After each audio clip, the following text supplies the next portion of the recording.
Hi everyone, welcome back to my channel Zoologist aka. Today we are going to discuss about concept of vectors. Actually में vectors होते क्या हैं? Easy और understandable language में बात करूँ मैं तो होता है कि भाई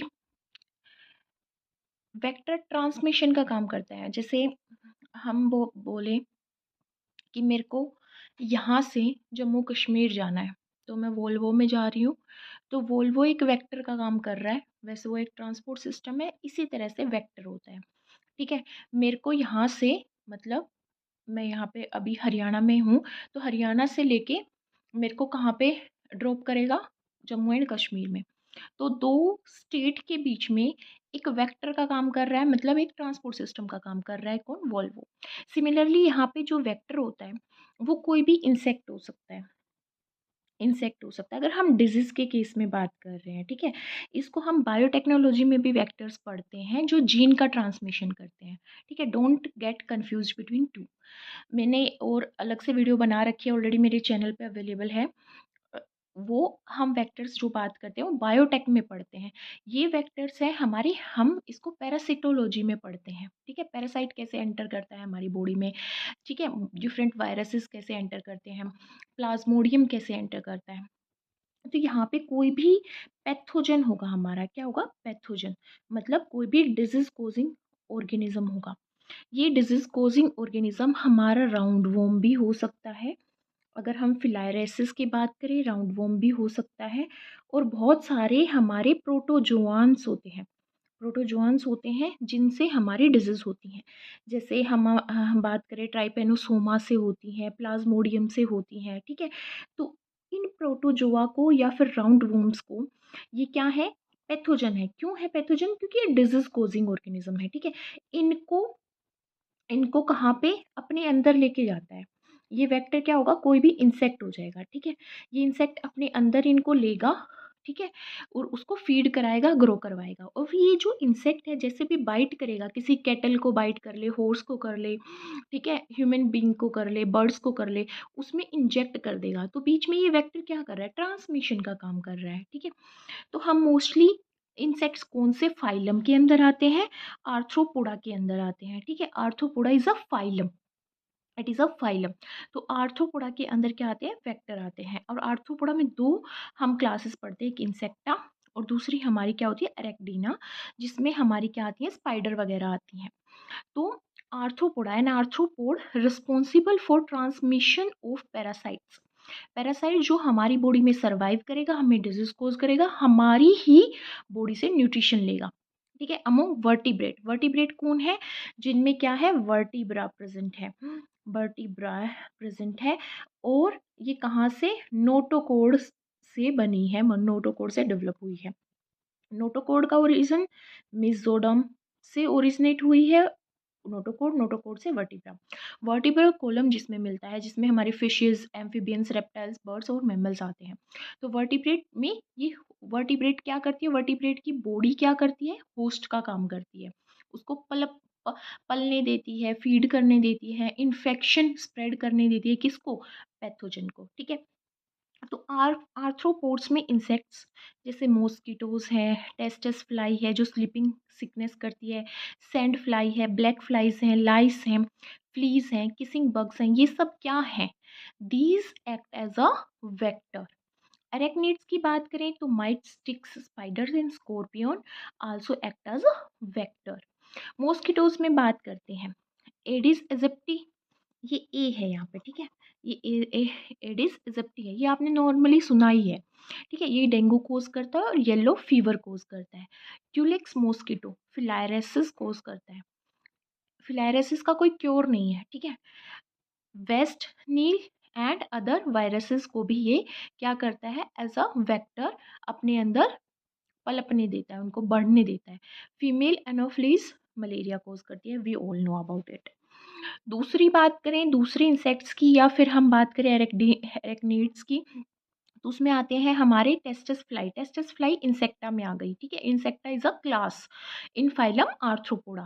टेस्टस फ्लाई अफ्रीकन स्लीपिंग सिकनेस करती है। ये कौन से अगर मैं बात करूँ तो ये कौन से पैथोजन को कैरी करती है, ट्रिपेनोसोमा को।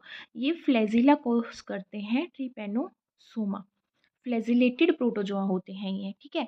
सैंड फ्लाई लेशमेनिया कोज करती है, लेशमेनिया मतलब कैरी करती है, और लेशमेनियासिस कोज करती है। लेशमेनिया भी हमारा क्या है, हमारा प्रोटोजोआ है। किसिंग बग चगास डिजीज करती है। ब्लैक फ्लाई उनको सेल सियासिस कोज करती है।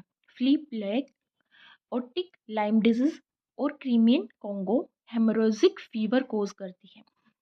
बॉडी लाउस जो लाइस होती हैं उसी का लाउस बना है, बॉडी लाउस। एपेंडेमिक टाइफस फीवर, आपने सुना होगा टाइफस फीवर के बारे में, उसके लिए ये वेक्टर का काम करती है। हाउस फ्लाई टुलारेमिया, टुलारेमिया एक डिजीज है जिसके लिए ये एक वेक्टर का काम करती है।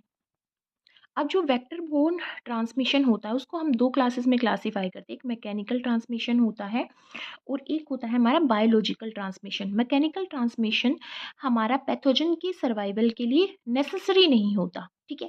बट जो बायोलॉजिकल ट्रांसमिशन है उसमें हमारा पैथोजन अपनी डेवलपमेंटल फेज से गुजरता है। जैसे हम ये कह सकते हैं कि किसी पर्टिकुलर वेक्टर में वो अपनी लाइफ की किसी एक फेज को कंप्लीट करता है, तो उसके सर्वाइवल के लिए बहुत ज़रूरी है, इसीलिए इसको बायोलॉजिकल ट्रांसमिशन बोला गया है। और मैकेनिकल ट्रांसमिशन में भी एक लिविंग ऑर्गेनिज्म ही इन्वॉल्व होता है, बस यहाँ पे पैथोजन की सर्वाइवल की बात नहीं आती, इसलिए इसको मैकेनिकल बोला गया है और इसको बायोलॉजिकल।